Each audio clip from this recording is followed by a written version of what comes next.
Ya pemirsa, diseminasi audit kasus stunting, pemerintah Kota Pekalongan dorong stakeholder terus fokus 4 kelompok sasaran. Berikut berita selengkapnya. Pemerintah Kota Pekalongan melalui Dinas Sosial Pengendalian Penduduk dan Keluarga Berencana Dinsos P2KB menggelar diseminasi audit kasus stunting semester 2 bersama OPD, instansi terkait, serta tim audit kasus stunting AKS dalam rangka percepatan penurunan stunting belum lama ini di ruang Jelamrang kantor Seda setempat. Kepala Bidang Pengendalian Penduduk dan Keluarga Berencana P2KB, Nur Agustina saat ditemui di ruang kerjanya Senin 11 November 2024 menjelaskan bahwa setiap semester pihaknya melakukan audit kasus stunting untuk menentukan langkah dan strategi selanjutnya. Dari beberapa catatan yang diterima, dikatakan Agustina bahwa stunting sangat dipengaruhi pendidikan baduta dan status ekonomi. Dirinya mencontohkan beberapa kasus pernikahan dini terjadi karena tingkat pendidikan dan status ekonomi yang masih rendah. Begitu pula pengasuhan baduta. Lebih lanjut, Agustin menjelaskan sebelum audit ini, tim AKS di level kecamatan sudah melakukan kunjungan dan pendampingan. Usai diseminasi, audit ini akan dilakukan rapat koordinasi untuk melakukan tindak lanjut bersama lembaga dan instansi yang terkait. Jadi kemarin setelah kita diseminasikan, jadi Bapak Kepala Dinsos P2KB memberikan pengantar tentang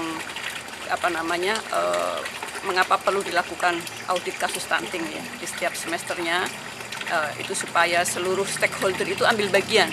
Jadi ini kayak percontohan bagaimana sebuah kasus itu didapat, kemudian upaya mekanisme penanganannya seperti apa.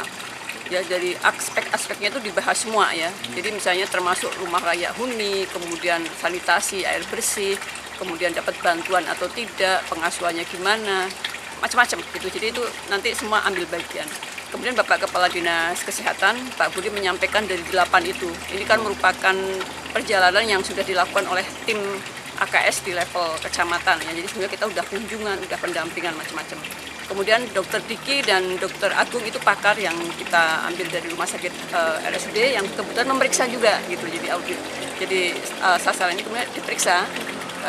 Jadi kemarin itu didiskusikan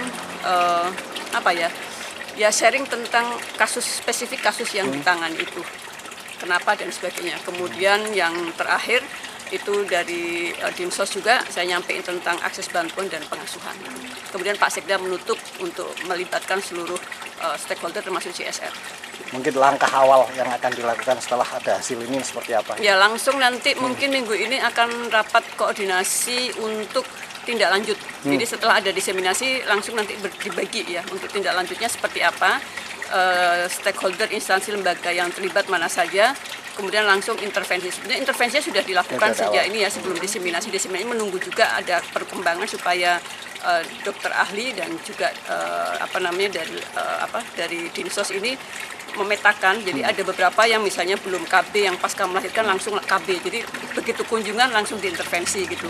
Kemudian yang belum pernah periksa langsung itu kita rujuk. Jadi nanti ini tindak lanjut untuk memantau dan setelah itu evaluasi dan menyusun laporan. Romi Suharto, Batik TV melaporkan.